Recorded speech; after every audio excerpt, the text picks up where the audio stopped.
घर में क्लेश बढ़ रहे हैं, जो भी आप कमा रहे हैं उसमें बरकत नहीं हो पा रहे हैं। आप किसी भी शुभ कृत्य को करने जा रहे हैं, उस कार्य में विघ्न उत्पन्न हो रहे हैं। घर के सारे सदस्यों में हर एक व्यक्ति या कोई विशेष व्यक्ति स्वास्थ्य से संबंधित परेशानी का अनुभव कर रहे हैं, स्वास्थ्य पे बुरा असर पड़ रहा है, आपके उन्नति के द्वार बंद हो गए। ये सारे चीजें जो हैं नकारात्मक ऊर्जा के प्रभाव से हो रहा है। जी हाँ, आप जिस घर परिवेश में रह रहे हैं, जिस लोगों के सत्संग में रह रहे हैं, जिस वस्तुओं का प्रयोग कर रहे हैं, जिस रास्ते से आवागमन कर रहे हैं, यानी हम जहाँ भी हैं, जिस पर्यावरण में हैं, उस पर्यावरण की हर एक वस्तु,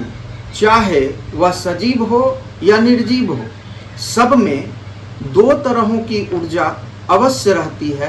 वो है धनात्मक और ऋणात्मक ऊर्जा। हमारे जीवन पे नकारात्मक ऊर्जाएं जब जरूरत से ज़्यादा हो जाती हैं तो मनुष्य के जीवन पे कई क्षेत्रों में, चाहे उनके धन की समस्या हो, चाहे उनकी स्वास्थ्य की समस्या हो, या गृह क्लेश की समस्या हो, या नौकरी में बाधाएं उत्पन्न हो रही हो, या जहां नौकरी कर रहे हैं वहां समस्या उत्पन्न हो रही हो, कर्ज की समस्या उत्पन्न हो रही हो, इत्यादि इत्यादि क्षेत्रों में अगर परेशानी दिख रहे हैं तो कहीं न कहीं नकारात्मक ऊर्जा आपके समीप ज़्यादा, उसका मतलब एक संतुलन में ना होके नकारात्मक ऊर्जा अधिक पैमाने में, तो आप इस नकारात्मक ऊर्जा को दूर कर सकते हैं। कैसे? कुछ छोटी छोटी उपायों को करके। छोटी छोटी उपायों का? हाँ, नेगेटिव एनर्जी को दूर किया जा सकता। आपने तो बता दिया कि लक्षण, मतलब कि जो आसपास जो फैला हुआ है वो प्रभाव उसका बता दिया, उसका लक्षण बता दिया। अब उपाय बताएं ताकि लोग, और ये किस वर्ग के लोगों पे प्रभाव अपना ज़्यादा डालता है, क्या ये भी मायने रखता है? हाँ, ये भी मायने रखता है। देखिए, पहले तो हम उपाय बताते हैं, उसके बाद क्या क्या आप कर रहे हैं जिससे नकारात्मक ऊर्जा आप पर जल्दी हावी हो। वो क्योंकि ऊर्जा है, ऊर्जा तो दिखती नहीं है, केवल उसके प्रभाव आप महसूस कर सकते। ऊर्जा को आप तो देख नहीं सकते। तो देखिए, सबसे सरल हम उपाय बताते हैं। अगर आप इन सब ऊर्जाओं से विशेष परेशान हैं तो सर्वप्रथम हम एक बहुत आसान उपाय बता रहे हैं, इस चीज को करिएगा। आप गंगा जल में तुलसी के दल रखकर और कूस समझते हैं, एक प्रकार की घास प्रजाति की होती है, उस कूस को डुबाकर एक तांबा का पात्र लीजिए, या पीतल का पात्र लीजिए, या कांसा का पात्र लीजिए, या सोने चांदी का पात्र लीजिए, उसमें गंगाजल भर दीजिए, उसमें तुलसी दल डाल दीजिए और कूस का बंडल बना लीजिए, 4-5 कूस, और उस कूस से गंगाजल में डुबाकर कूस से आप घर के हर एक कक्ष में जो कोना है उस हर एक चारों कोना में छिड़काव करिए, और ये छिड़काव आप पूर्णिमा के दिन करिए तो विशेष आपको लाभ मिलेगा।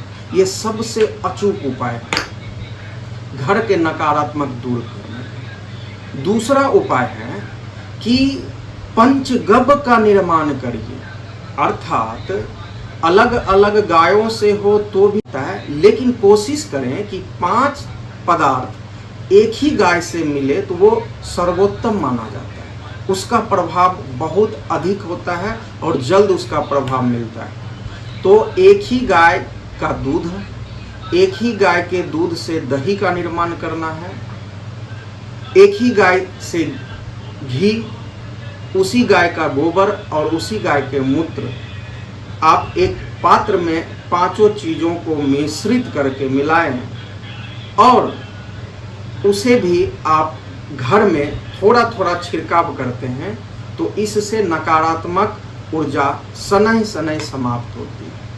तीसरा चीज हम अत्यंत बेजोड़ चीज बता रहे हैं। आप देखे होंगे कि कुछ महीनों में किसी किसी के घर में हरी भरी तुलसी का पौधा होता है, वो सूख जाते हैं। देखिए, सूखना कोई खराब बात नहीं है, वनस्पति हैं तो सूखेंगे ही, लेकिन उस तुलसी पौधे के सूखने के बावजूद भी इतना दुर्लभ और अचूक उपाय आप कर सकते हैं अपने जीवन में, उसका प्रयोग जानिए।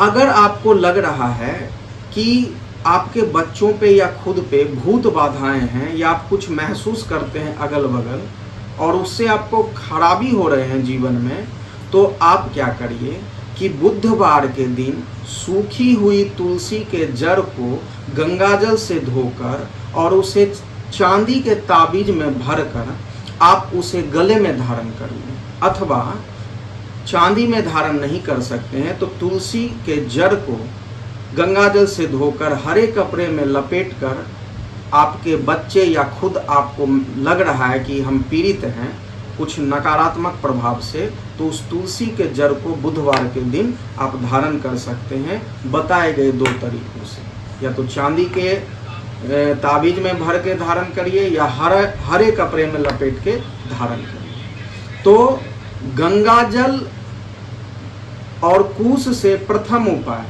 पंचगव्य द्वितीय उपाय और तुलसी के जड़ को धारण करना है, ये तृतीय उपाय बहुत ही मजबूत उपाय हैं। जो आप करते हैं तो नकारात्मक ऊर्जा आप पे हावी नहीं होगी, या नकारात्मक ऊर्जा आपके इर्द गिर्द हैं तो उससे आप प्रभावित नहीं होइएगा और आपके अंदर सकारात्मक ऊर्जा की धीरे धीरे वृद्धि होगी। ये तो हो गया सस्ता उपाय। मान लिया कि कोई दो दोस्त है, एक ही कमरे में रहता है, बहुत सारे लोग आते हैं पढ़ने लिखने के लिए। हाँ हाँ। और उसमें से एक जो है प्रभावित है, प्रभाव में है उसके, और एक पॉजिटिव एनर्जी है, लेकिन ऑरा उसका कमजोर है। हाँ। तो वैसी स्थिति में क्या करें?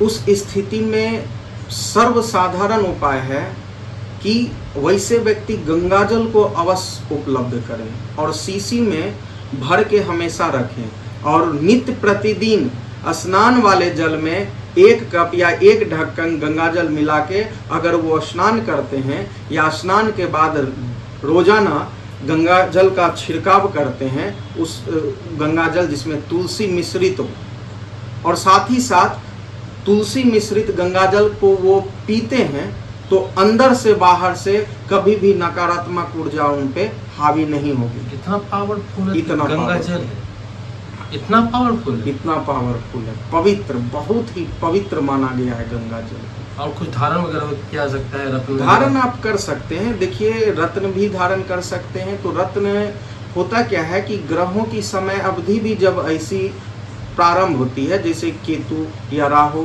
या शनि की समय अवधि होती है, और इसमें मेन प्रधान है राहु। राहु कहीं ना कहीं अगर एक्टिव है और उसकी स्थिति कुंडली में बहुत खराब है, तो राहु अपने समय अवधि में भी लोगों के अंदर के नकारात्मक ऊर्जा की वृद्धि करते हैं। तो समय का भी है। इसके अलावे सबसे पहले आप जानिए कि किन लोगों पे नकारात्मक ऊर्जा जल्दी हावी होती है। देखिए, सर्वप्रथम जो नित्य प्रतिदिन स्नान नहीं करते या शौच जाते हैं और पैर नहीं धोते हैं, अपने कपड़े या अपने शरीर की साफ सफाई नहीं रखते, देवी देवताओं के मंत्र का या उन पे आस्था नहीं रखते हैं, या समय समय पर वो मंदिर या घर में ही पूजन पाठ नहीं करते हैं, धर्म से विमुक्त रहते हैं, कोई मतलब नहीं रहता है, हर समय मन में हर समय निगेटिविटी ख्यालात लाते रहते हैं, तो ऐसे व्यक्ति पे नकारात्मक ऊर्जा जल्दी हावी होती है। आप किसी भी जगह से, रास्ते से, किसी भी घर कहीं भी जाते हैं, तो इस परिस्थिति में अगर वैसे व्यक्ति गुजरते हैं तो उस तरह के नकारात्मक ऊर्जा या कहीं भी किसी भी प्रकार के नकारात्मक ऊर्जा हो, वो हावी होंगे इन सब व्यक्तियों पे। ऐसे जो नवजात शिशु हों, बच्चे हों, 5 साल के अंदर, 8 साल के अंदर बच्चे हों, इन सब पे कुछ इस तरह की ऊर्जा विशेषकर हावी हो जाते हैं। घर पे तो आपने बताया नहीं, घर पे तो आपने ताबीज वाला के तुलसी के ये को ताबीज बना के बांध लीजिए, या फिर हरे कपड़े बांध लीजिए। घर अगर प्रभावित हो तो क्या करेगा? आपको पहले ही बताया कि प्रत्येक घर के वो तो छिटने वाला होता है। हाँ। कुछ तुलसी के जल को बांधने उधने का भी उसमें व्यवस्था है। देखिए, अगर घर में इस तरह के अगर कोई दोष होते हैं तो आप विशेष पूजन अनुष्ठान योग पंडित के द्वारा अवश्य करवाकर नकारात्मक ऊर्जा को दूर करिए। और सबसे बड़ी बात है कि घर में अगर हर एक कार्य आप कर रहे हैं, आपको समय उतना नहीं मिल पा रहा है, क्योंकि हर एक व्यक्ति के लिए अलग अलग समय अवधि है, सबका रोजी रोजगार अलग है, लेकिन फिर भी एक जगह ऐसा पवित्र रखिए जहाँ पे आप बैठकर कम से कम 2 मिनट ही ईश्वर पे ध्यान चलाइए। चलिए, वो काफ़ी महत्वपूर्ण बातें आपने बताई है और लोगों को इसका लाभ मिलेगा अगर लोग इसको पूरा देखेंगे, वीडियो को बिना स्किप किए होंगे। आपने हमें समय दिया उसके लिए आभार, धन्यवाद। हर हर महादेव। हर हर। नेगेटिव एनर्जी से कैसे बचा जाए ये आपको पंडित सुब्रत मिश्रा जी ने बता दिया है। अब आपको लगता है कि आपके आसपास में कुछ ऐसा है, नहीं भी है तो छिड़काव अगर करते हैं पंचगव्य का और गंगा जल, तुलसी दल से मिला हुआ गंगा जल का, तो क्या बुरा है। और आपको कुछ किसी भी पूजा के दुकान में मिल जाएगा जहाँ पे पूजा सामग्री मिलती है। उम्मीद है आपको ये वीडियो अच्छा लगा होगा। अच्छा लगा हो तो लाइक कीजिए, शेयर कीजिए, सब्सक्राइब कीजिए हमारे चैनल को। हम फिर मिले किसी और अपने साथ। तो इनसे नमस्कार, जय भारत, जय बिहार, जय हिंद। तो निगेटिव एनर्जी से कैसे बचा जाए इस वीडियो में बताने की कोशिश की है और बहुत ही सस्ता 0 खर्च वाला उपाय आपको बताया गया। अगर निगेटिव एनर्जी नहीं भी आपके घर में तो पंचगव्य और गंगा जल का अगर आप छिड़काव करते हैं तो आपको फायदा होगा। उम्मीद है आपको ये वीडियो अच्छा लगा होगा। आपको बता दें कि हम आप लोगों के हित में कई ऐसे वीडियो का निर्माण कर रहे हैं जिसमें आप बिना खर्च के कई समस्याओं से मुक्ति पा सकते हैं, या फिर थोड़ा बहुत खर्च करके समस्याओं का समाधान, आपकी समस्याओं का समाधान हो सकता है। नीचे डिस्क्रिप्शन बॉक्स में बाबा जहां बैठते हैं वहां का एड्रेस दिया हुआ है, पता दिया हुआ है, नंबर दिया हुआ है। आप संपर्क फोन द्वारा भी कर सकते हैं या फिर आकर के बाबा से मिल भी सकते हैं। 2 से 7 पटना के कृष्णा अपार्टमेंट में बाबा बैठते हैं। आप आकर के इनसे मिल सकते हैं और अगर कोई समस्या है तो उसका निदान भी पा सकते हैं। तो फिर मिलेंगे किसी और अपने साथ। जय भारत, जय बिहार, जय हिंद।